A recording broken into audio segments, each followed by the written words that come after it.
வானம் மெதுவா இருண்டுச்சு. காற்று ஷ்ஷ்ன்னு பலமா அடிச்சுது. மரங்களோட இலைகள் சரசரன்னு சத்தம் போட்டுச்சு. அந்த நேரத்துல ஒரு அம்மா கோழி தன் சின்ன சின்ன குஞ்சுகளோட சந்தோஷமா விளையாடிக்கிட்டு இருந்தது.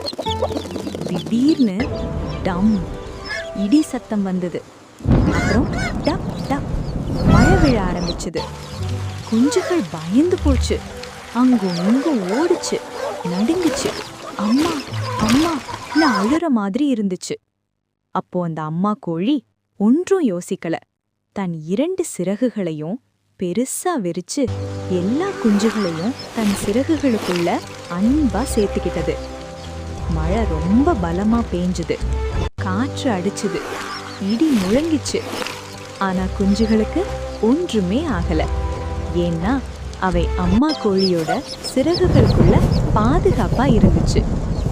அதே மாதிரி தான் நம்ம வாழ்க்கையும். நமக்கு பயம் வர்றப்போ, கண்ணீர் வர்றப்போ, எதுவுமே புரியாத நேரத்துல தேவன் நம்மை ஒருபோதும் தனியா விட மாட்டார்.